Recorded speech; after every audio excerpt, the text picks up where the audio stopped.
رب العالمین والصلاة والسلام علی سید الانبیاء والمرسلین اما بعد اعوذ باللہ من الشیطان الرجیم بسم اللہ الرحمن الرحیم اہدنا الصراط المستقیم صراط الذین انعمت علیہم۔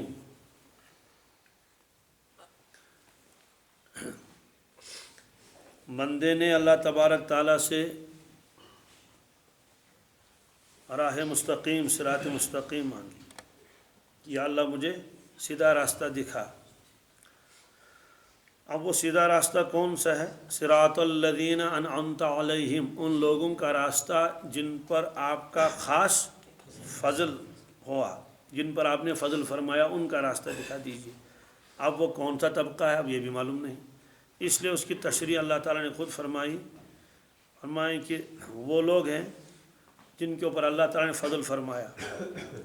وہ چار طبقے ہیں، کتنے؟ اس کی تفصیل آ گئی، آیت کو میں دہراتا ہوں۔ وَمَن يُطِعِ اللَّهَ وَالرَّسُولَ فَأُولَٰئِكَ مَعَ الَّذِينَ أَنْعَمَ اللَّهُ عَلَيْهِم مِّنَ النَّبِيِّينَ وَالصِّدِّيقِينَ وَالشُّهَدَاءِ وَالصَّالِحِينَ۔ یہ چار طبقے وہ اللہ تعالیٰ فرماتے ہیں، یہ چار طبقے ہیں جن پر میں نے اپنا خاص فضل فرمایا ہے، ان کو میں نے نوازا ہے۔ اللہ تعالیٰ تو نوازتا ہر ایک کو ہے، اللہ تعالیٰ ہر ایک کو انعام دیتا ہے، نعمتیں دیتا ہے، بخششیں عطا فرماتا ہے، لیکن یہ چار طبقے ہیں۔ ایک انبیاء علیہ السلام کا طبقہ، یہ مخلوقات میں سب سے پہلا درجہ ان کا۔ دوسرا فرمایا صدیقین کا، تیسرا شہداء کا، اور آج ہے صالحین کا۔ آخر میں فرمایا وَحَسُنَ أُولَٰئِكَ رَفِيقًا۔ یہاں ہمارے بہت سارے دعا مانگتے ہیں، بہت سارے ساتھی وہ حسنی پڑھتے ہیں، کیا کوئی حسنی پڑھتا ہے، کوئی حسنہ پڑھتا ہے، مجھے اتنا برا لگتا ہے۔ بھئی یہ قرآن پاک کی آیت بھی ہے، قرآن پاک میں جو دعائیں آئی ہیں یا جتنے بھی آیتیں ہیں اس کو صاف پڑھنا چاہیے۔ وَحَسُنَ، کیا یہ کرومہ کے وزن پر ہے، وَحَسُنَ أُولَٰئِكَ رَفِيقًا، یہ ہے صحیح اس کے اعراب۔ تو یہ فرمایا کہ اور اچھی ہے ان کی رفاقت، کیا ہی بہترین رفیق ان کو مل گئی۔ اس میں ایک لفظ آیا تھا صالحین کا آخر میں۔ اب صالح کس کو کہتے ہیں؟ صالحین کا لفظ کتنی مرتبہ قرآن پاک میں آیا ہے؟ صالحین کا لفظ بہت جگہ قرآن پاک میں آیا ہے، اور انبیاء علیہ السلام نے بھی اللہ تعالیٰ سے مانگا ہے وَأَلْحِقْنِي بِالصَّالِحِينَ۔ کیا؟ جی یہ ابراہیم علیہ السلام کی دعا ہے، اے اللہ مجھے صالحین کے ساتھ رکھ لینا۔ کس میں؟ قیامت کے دن۔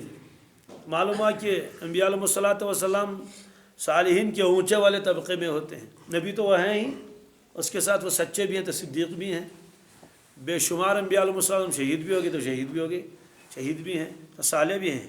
اور قرآن پاک کی ایک آیت ہے، اللہ تعالیٰ تعریف فرماتے ہیں حضرت ابراہیم علیہ السلام کی، قرآن پاک میں خود فرماتے ہیں کہ ان ابراہیم کان امۃ قانتا للہ حنیفا۔ اس کو میں چھوڑ دیتا ہوں، اس میں تعریفیں بہت ہیں کہ ابراہیم علیہ السلام جو تھے وہ اکیلے ایک امت تھے، اکیلے ایک، اس کے کیا مطلب اس کو چھوڑ دیتا ہوں میں۔ قانتاً فرما بردار تھے، للہ اللہ تعالیٰ کے، حنیفاً یک طرف ہو کر، سب سے ہٹ کٹ کے، ولم یکن من المشرکین، وہ مشرکین میں سے نہیں تھے۔ یہ کافروں کو جواب دیا گیا، وہ کہتے تھے کہ ہے یہ اشت یس ابراہیم علیہ السلام، اللہ تعالیٰ فرمو تو چھو مشرک، تم کہتے ہیں مشرک۔ فرما شاکرا لانعمہ، وہ اللہ تبارک تعالیٰ کے احسانات کو ماننے والے تھے، کیا شکر کرنے والے تھے اللہ تعالیٰ کے انعامات کا۔ اجتباہ، اللہ تبارک تعالیٰ نے ان کو برگزیدہ کیا، وہداہ، اور اللہ تعالیٰ نے ان کو ہدایت نصیب فرمائی، الی صراط مستقیم۔ کس کی؟ صراط مستقیم اتنی ضروری ہے، ابراہیم علیہ السلام کو صراط مستقیم، سیدھے راستے کی اللہ تعالیٰ نے ان کو ہدایت نصیب فرمائی۔ وآتیناہ فی الدنیا حسنہ، اور ہم نے ان کو دنیا میں حسنہ عطا فرمایا۔ حسنہ کے اندر کیا آتا ہے؟ ہر چیز آتی ہے، نبوت بھی، کمالات بھی، اخلاق بھی، اور اچھا تذکرہ بھی، یہ ساری چیزیں۔ وَإِنَّهُ فِي الْآخِرَةِ لَمِنَ الصَّالِحِينَ، یہ مجھے بتانا تھا۔ وَإِنَّهُ فِي الْآخِرَةِ، اور وہ آخرت میں لمن الصالحین صالحین کے ساتھ ہوں گی. جن کے ساتھ؟ اس کا مطلب یہ نہیں کہ وہ تو خود نبی ہے تو صالحین کوئی نیچے والا درجہ ہے. نہیں، ہر نبی صالح ہوتا ہے، ہر نبی صالح ہوتا ہے. تو یہ فرمایا کہ صالحین کا جگہ بہت جگہ قرآن پاک میں آیا ہے، سب آیتوں کو دہرانا ضروری نہیں ہے. یوسف علیہ الصلاۃ والسلام کے بھائیوں نے بھی کہا تھا وَتَكُونُوا مِن بَعْدِهِ قَوْمًا صَالِحِينَ. تو اس طرح سے اب سوال ہے کہ صالح کس کو کہتے ہیں، یہ اصل مسئلہ ہے. یہ نکلا ہے صلح یصلح بھی پڑھ سکتے ہیں، باب نصر ینصر سے بھی ہے، اور باب کرمہ سے بھی ہے. صلح کیا؟ صلح باب کرمہ سے بھی آتا ہے. اور اسی طرح سے باب فتح سے بھی آتا ہے. صلح یصلح، صلاح کس سے کہتے ہیں؟ ایک ہے صلاح، ایک ہے اصلاح. صلاح کے معنی آتے ہیں خود نیک بننا، کیا؟ اصلاح کے معنی آتے ہیں دوسروں کو نیک بنانا، دوسروں کو نیک بنانا. تو صالح وہ شخص جو خود نیک بن گئے ہو، مصلح وہ شخص جو دوسروں کو نیک بنانے کی محنت کرتا ہو. اب پھر مسئلہ آ گیا صلاح کسے کہتے ہیں، صلاح کسے کہتے ہیں؟ صلاح ضد ہے فساد کی. کس کی؟ صلاح کس کی ضد ہے؟ فساد کسے کہتے ہیں؟ بربادی، خرابی، تباہی. یہ بربادی اور تباہی صرف اس اعتبار سے نہیں کہ بھائی فلان جگہ طوفان آ گیا تو بربادی ہو گئی، سیلاب آ گیا تو اس کی وجہ سے اتنی بربادی اور تباہی ہو گئی. اس کو تو لوگ بربادی اور تباہی کہتے ہی ہیں، لیکن یہ تو ہے ہی بربادی اور تباہی. کہیں آگ لگ گئی، اللہ تعالیٰ بچا لی تو اس کی وجہ سے بربادی اور تباہی آ گئی. ایک تباہی ہوتی ہے اعمال کے اعتبار سے. کس کے اعتبار سے؟ اخلاق کے اعتبار سے تباہی آ گئی، اعمال کے اعتبار سے بربادی آ گئی. انسانیت کے اعتبار سے تباہی اور بربادی آ گئی کہ انسانیت اس میں نہیں رہی، اخلاق نہیں رہے، اعمال نہیں رہے، تقوی و پرہیزگاری ختم. تو اس وقت بھی لفظ فساد استعمال کر لیتے ہیں. اور اس کا ثبوت قرآن پاک میں خود ہے کہ جب منافقین سے کہا جاتا تھا کہ تم فساد مت مچاؤ، وَإِذَا قِيلَ لَهُمْ لَا تُفْسِدُوا فِي الْأَرْضِ، یہ فساد کیوں مچاتے ہو زمین میں، ایسا نہ کیا کرو، خرابی مت ڈالو. قَالُوا إِنَّمَا نَحْنُ مُصْلِحُونَ، کہتے تھے تو ہم تو اصلاح کرنے والے، ہم تو وہ جو فساد کرتے تھے وہ کہ لوگوں کو اللہ کے نبی صلی اللہ علیہ وسلم کے پاس جانے سے روکتے تھے، طرح طرح کے شک شبہات ڈالتے تھے، ہے اوڑ میں کسی کی امی سجم پکیو کی ہیں، یہ ساری چیزیں. تو جب ان سے کہا جاتا تھا یہ تو فساد کرتے تم، تو کہتے تھے ہم تو اصلاح کرتے ہیں. ہم تو اصلاح کس کا نام رکھا تھا تاکہ کوئی آدمی اللہ کے نبی صلی اللہ علیہ وسلم کے پاس نہ جائے، اسلام قبول نہ کرے. تو یہ ہے. تو فسد یفسد کے معنی آتے ہیں خراب ہونا، برباد و تباہ ہونا. ایک حدیث پاک میں بھی ہے کہ دو بھوکے بھیڑیے، ایک تو ہیں بھوکے ایک ہیں بھیڑیے، رام ہوئی، یہ مطلب زبردست بچا اس لیے. پھر ان کو چھوڑ دیا گیا گنم میں. گنم کسے کہتے ہیں؟ بھیڑ اور بکریوں کا ریوڑ، اس میں ڈال دیا ان کو. اب جب وہاں اس میں جائیں گے دیکھیں وہ کیا تباہی مچائیں گے، کتنوں کو وہ ختم کر لیں گے، چیر پھاڑ کر لیں گے. کھائیں گے تو وہ بہت کم، لیکن چیر پھاڑ زیادہ کریں گے، تباہی مچائیں گے. تو آپ نے یہ فرمایا کہ دو چیزیں انسانوں کو تباہ و برباد کر لیتی ہیں، خاص طور سے فرمایا کہ علماء کو تباہ و برباد کر لیتی ہیں. دو چیزیں میری امت کے اندر، یہ دو چیزیں تباہ کریں گی میری امت کو. جس طرح سے دو بھوکے بھیڑیے ریوڑ میں کیا کرتے ہیں؟ تباہی مچاتے ہیں. ایک فرمایا کہ حب مال، کیا؟ مال کی محبت اور لالچ. ایک شہرت کا متمنی آدمی ہوتا ہے، اس کو حب جاہ کہتے ہیں. بہرحال وہاں بھی لفظ فساد کا لفظ آیا ہے. فساد بگاڑ کو کہتے ہیں. فساد کی ضد ہے صلاح. صلاح کے معنی آتے ہیں تمام رذائل کو دور کر لینا، جتنے برے اخلاق ہیں، حسد ہے، کبر ہے، غرور ہے، دکھاوا ہے، یہ ساری چیزیں ہیں. یہ سب چیزیں جب نکل جائیں گی معلوم ہے کہ فساد سب دور ہو گیا، فساد اب نہیں رہا. تو ان کے اندر صلاح آ گئی، درستگی آ گئی. یہ حدیث پاک میں ہے، کئی حدیثیں ہیں. ایک حدیث پاک میں فرمایا اللہ کے نبی صلی اللہ علیہ وسلم نے الا ان فی الجسد مضغۃ اذا صلحت صلح الجسد کلہ. فرمایا لوگو سنو، انسان کے بدن میں ایک ٹکڑا ہے، ایک گوشت کا ٹکڑا ہے، جب وہ درست ہوتا ہے تو سارا بدن درست ہوتا ہے. وَإِذَا فَسَدَتْ فَسَدَتِ الْجَسَدُ كُلُّهُ فَسَدَ الْجَسَدُ كُلُّهُ. اور جب وہ خراب ہوتا ہے تو سارا جسم خراب ہوتا ہے۔ اب وہ کون سا ٹکڑا ہے؟ آپ نے خود فرمایا اللہ سنو وہی القلب، وہ تو انسان کا دل ہے، تو انسان کا یعنی فرمو کہ انسان سندس بدنس مجھ ماز پھلا اگر سہ درست گو تیل گھن سوری بدن درست، اگر سہ خراب گو سوری بدن گھس خراب تیل۔ امیک معنی کیا گو؟ اگر دل خراب ہے تو آنکھ بھی خراب ہوگی، زبان بھی خراب ہوگی، کان بھی خراب ہوں گے، ہاتھ بھی خراب ہوں گے، کام ایسے کرے گا جو بالکل الٹے سیدھے ہوں گے، خرابی خرابی تباہی تباہی مچائے گا۔ بس پھر 3 قسم کا آدمی ہوگا، بس جگہ جگہ ایسے لڑائیاں اور جھگڑے اور کیا کیا، اور خود بڑا بننے کی کوشش کرے گا، کیا کیا کرے گا، اللہ تعالیٰ بچائے۔ اور لالچی ہوگا تو کتہن کر سے ظلم اور کیا کیا کرے گا، اللہ تعالیٰ بچائے۔ تو یہ ہے کہ جب وہ ٹکڑا خراب ہو جائے گا تو سارا بدن خراب ہوگا، اور جب وہ ٹکڑا درست ہو جائے گا تو سارا بدن درست ہو گیا۔ دل بن گیا بس اب اس کی آنکھ غلط نہیں کر سکتی، اس کا کان غلط نہیں کرے گا، اس کی زبان غلط نہیں کرے گی، اس کا ہاتھ غلط نہیں کرے گا، اس کا قلم غلط نہیں کرے گا۔ اگر وہ عہدہ دار ہے تو وہ عہدے سے غلط فائدہ نہیں اٹھائے گا، کیونکہ صلاح ہو چکی ہے، اس کا دل صاف شفاف ہو چکا ہے، درست ہو چکا ہے، رذائل دور ہو چکے ہیں۔ تو جو افراد اس میں لگے ہوئے رہتے ہیں اور اپنے آپ کو بچاتے ہیں تمام گناہوں سے، ظاہری اور باطنی گناہوں سے، گویا اس شخص کے اندر صلاح آ گیا، صلاح فساد دور ہو گیا، یہ آپ نے فرمایا۔ عقائد کے اعتبار سے بھی وہ درست ہو گیا، اعمال کے اعتبار سے بھی درست ہو گیا، نیتوں کے اعتبار سے بھی درست ہو گیا، تو اس شخص کو کہتے ہیں یہ صالح ہو گیا۔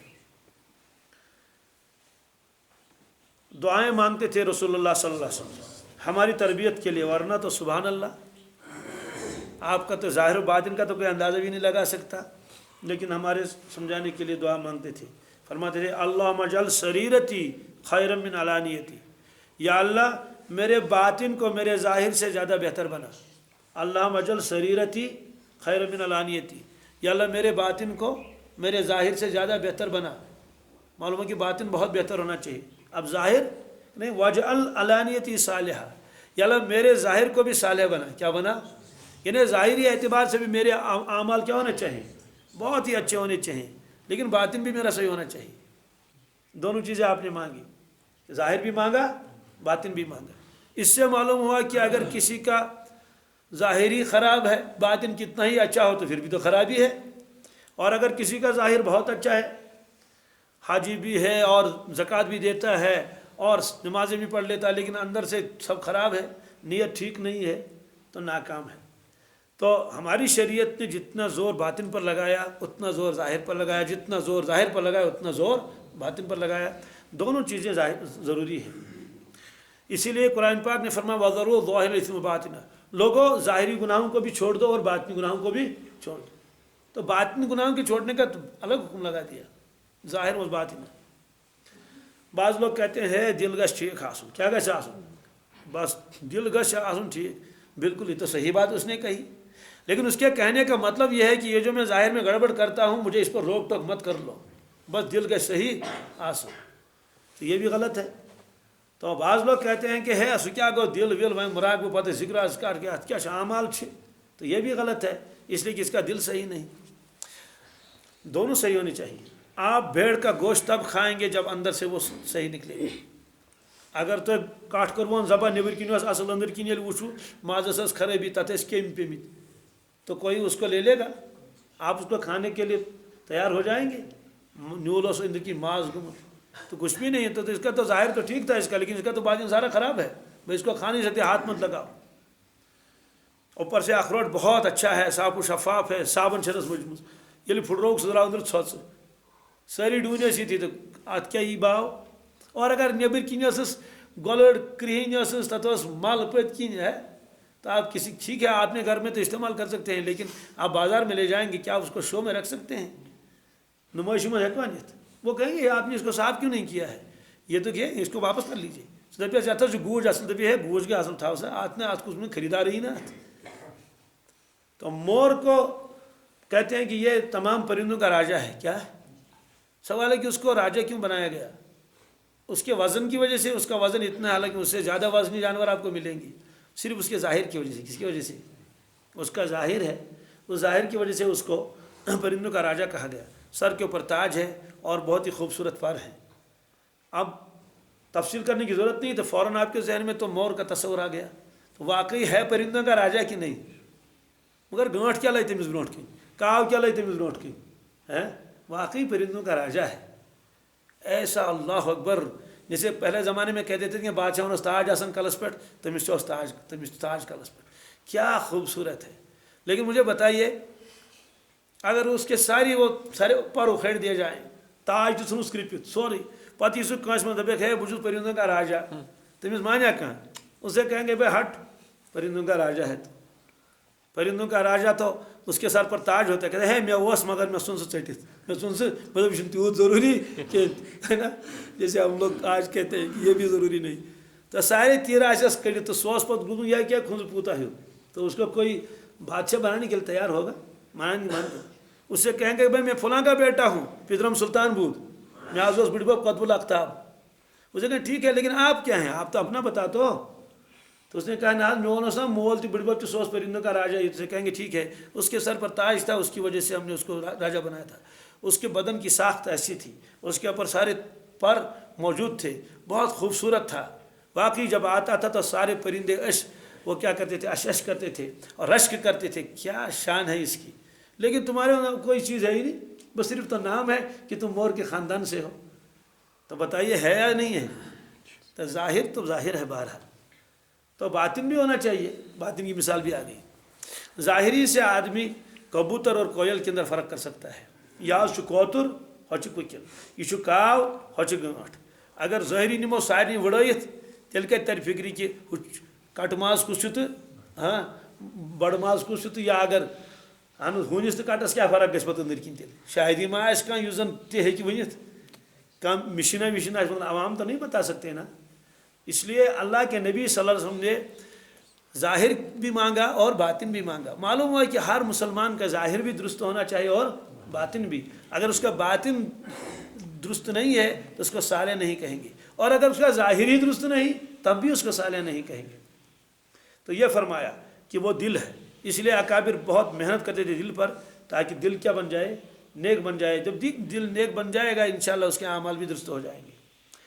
ایسے ہی حدیث پاک میں ہے، یہ حضرت عمران ابن حطان رحمۃ اللہ علیہ فرماتے ہیں، یہ تابعی ہیں، فرماتے ہیں اتیت ابا ذر، میں حضرت ابو ذر کے پاس پہنچا، فوجدتہ فی المسجد، میں نے ان کو دیکھا مسجد میں چادر اوڑے ہوئی ہے، محتبین بکساء اسود، کالی چادر، وحدہ اکیلے.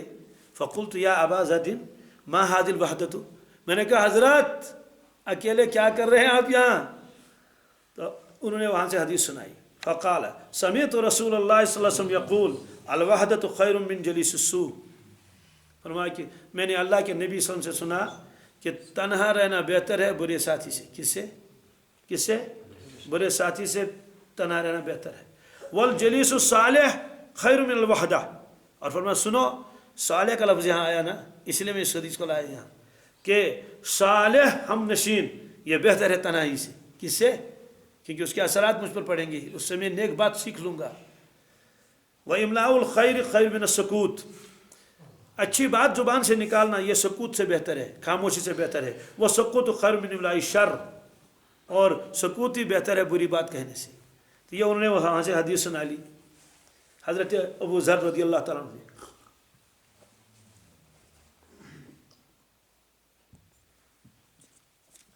ایک حدیث ہے بہت عجیب و غریب حدیث. وہ کیا ہے؟ بعض لوگ تو اپنے کم علمی کی وجہ سے بلا وجہ اعتراض کرتے ہیں احادیث پر. جب علم ہی نہیں ہے تو حدیثوں پر بھی اعتراض ہوتا ہے کہ یہ حدیث ہی نہیں ہوتی. وہ حدیث کیا ہے سن لیجیے. یہ ترمذی، یہ اس میں مشکات شریف میں یہ حدیث ہے. حضرت ابو ہریرہ رضی اللہ تعالیٰ روایت فرماتے ہیں قال رسول اللہ صلی اللہ علیہ وسلم من تمسک بسنتی عند فساد امتی فلہ اجر 100 شہید. جس شخص نے عمل کیا میری سنتوں پر، تمسک کے معنی آتے ہیں مضبوط پکڑنا تاکہ چھوٹے نہیں. من تمسک بسنتی عند فساد امتی، جب میرے امت کے اندر فساد آ چکا ہو. کیا آ چکا ہو؟ دیکھو فساد صلاح کی ضد ہے. فلہ اجر 100 شہید، آپ نے فرمایا اس وقت اس آدمی کو 100 شہیدوں کا ثواب ملے گا. کس کا؟ یہ ایک روایت ہے. دوسری روایت ہے آپ نے فرمایا ان الدین لا یرز الی الحجاز کما ترز الحیۃ الی جوہرها. یہ ایک روایت آپ نے فرمایا. ایک روایت میں فرمایا ان الدین بدا غریبا وسیعود کما بدا. ایک روایت میں آپ نے فرمایا ان الدین لا یرز الی المدینہ، کہ بے شک دین واپس آئے گا مدینہ طیبہ. کہاں آئے گا؟ اور یہ روایت لکھی ہوئی ہے وہاں بھی ریاض الجنہ میں، جو چھوٹے چھوٹے دروازے بنے ہوئے ہیں، ان میں دروازے نہیں ہیں، صرف دروازوں کی وہ شکل بنائی گئی ہے، اور وہ اس کے ہیں ایلومینیم کے کہیے اس طرح سے ہیں. تو اس میں یہ روایتیں لکھی ہوئی نہیں ہے بلکہ وہ بنائی گئی ہیں.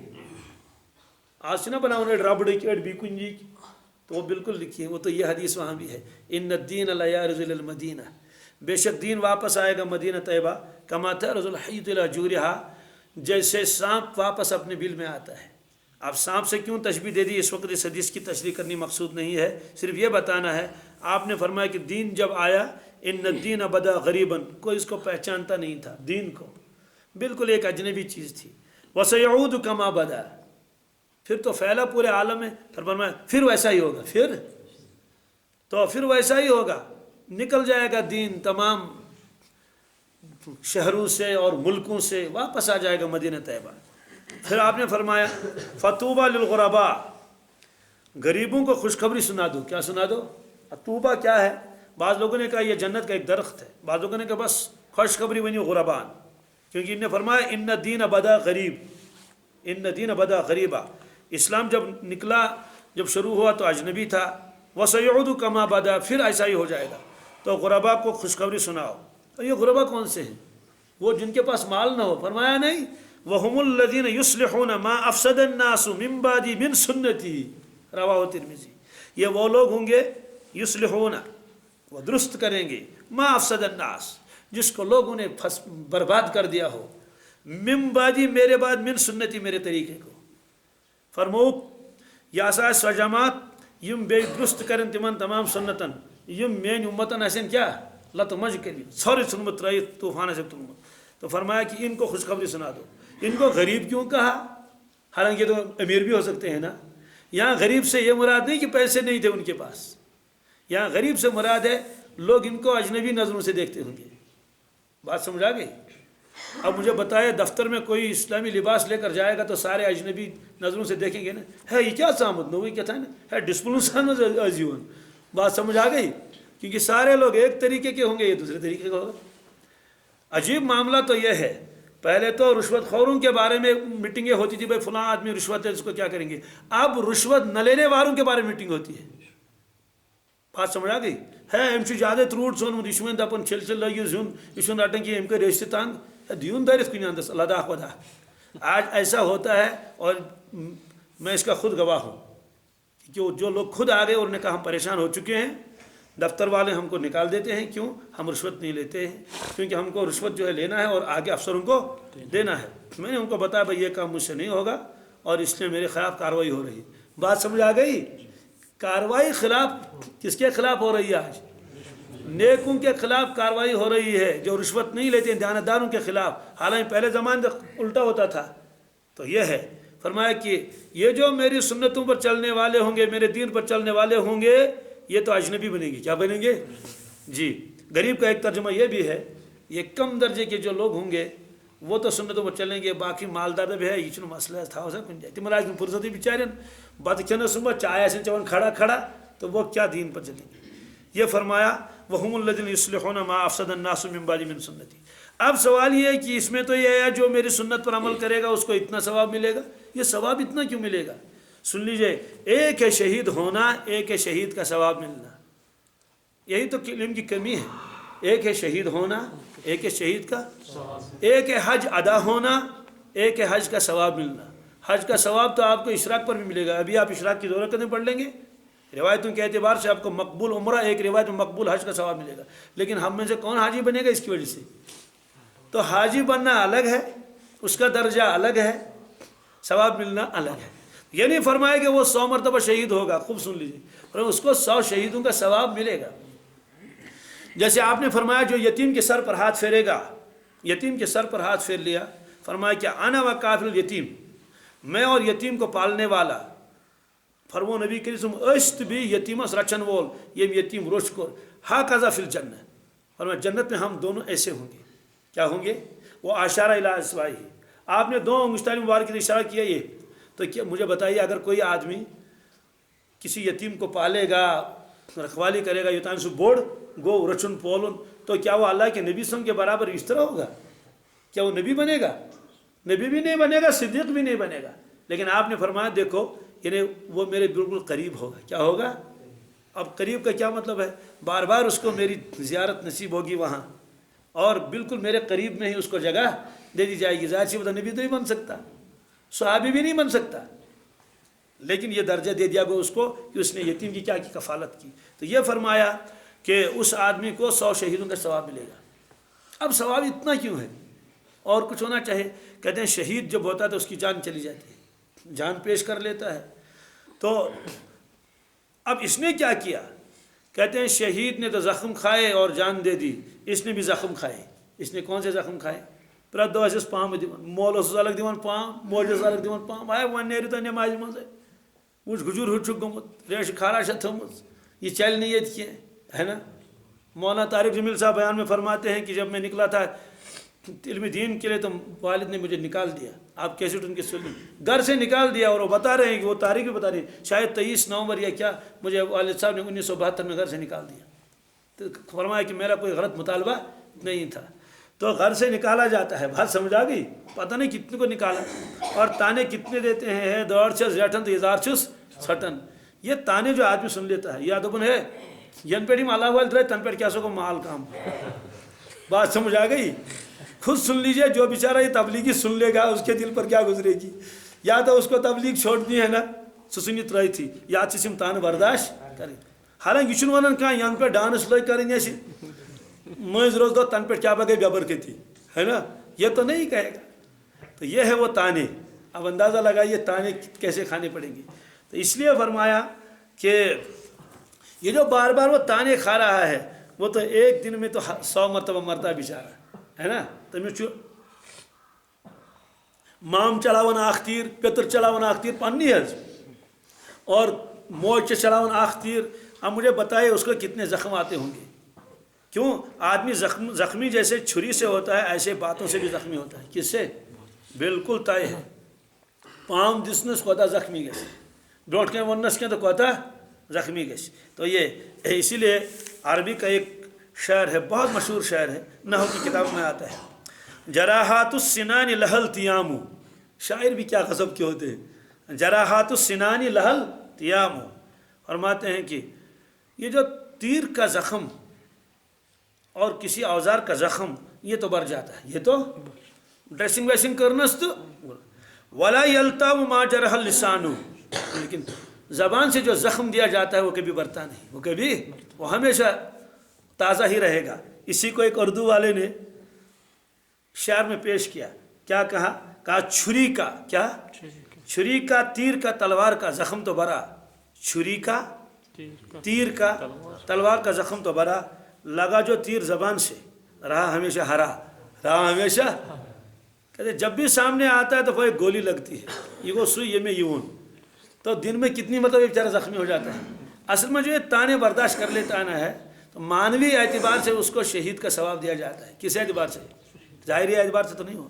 اسی لیے اللہ کے نبی صلی اللہ علیہ وسلم نے فرمایا جتنا مجھے ستایا گیا اتنا کسی کو نہیں ستایا گیا، حالانکہ بظاہر تو لگتا ہے کہ دوسروں کو زیادہ ستایا گیا۔ کیوں؟ حضرت زکریا علیہ السلام کے سر مبارک کے اوپر باقاعدہ آرا رکھ دیا گیا، جس سے وہ لکڑہارا جو ہے وہ لکڑی کو چیرتا ہے، باقاعدہ بالکل ایسے ہی آدمی آئے اور انہوں نے کیا کر لیا، دکھی۔ یحییٰ علیہ السلام کے ساتھ بھی ایسا معاملہ ہوا۔ تو آپ اللہ کے نبی صلی اللہ علیہ وسلم خود فرمائے ایک مرتبہ کعبۃ اللہ کے صحابہ یوں بیٹھے ہوئے تھے، کفار ستاتے تھے صحابہ کو، تو عرض کیا اللہ کے نبی صلی اللہ علیہ وسلم حضرت دعا کر لیجیے، بڑی پریشانی، یہ لوگ تو بہت ستاتے ہیں، مارتے بھی ہیں، تانے بھی دیتے ہیں، آپ بیٹھے ہوئے تھے یوں بیٹھے۔ اب نے فرمایا اچھا ابھی تمہارے پاس وہ حالات کہاں آئے جو پچھلے لوگوں پر آئے؟ انہوں نے کہا حضرت کیا ہوا تھا؟ کہا ان کے سر پر آرا رکھتے تھے اور 2 حصے کر دیتے تھے ان کے، اور پھر وہ لاتے تھے لوہی کی کنگنی، کنگو حظ کمیک ششترو یم سی برونٹ یہ سا یہ نا یسناون ہاں وہ اس کے دانت جو ہوتے ہیں کس کے لوہے کے تو فرمایا کہ اس کو لوہے کی کنگنی کہتے ہیں لوہے کا کنگا کہے کنگنی کہیے کہ جب وہ لایا جاتا تھا اور وہ یہاں بر بر کے ان کی گوشت کو چھلا جاتا تھا وہ حالات ابھی تمہارے پاس کہاں آئے تو اس کے باوجود اللہ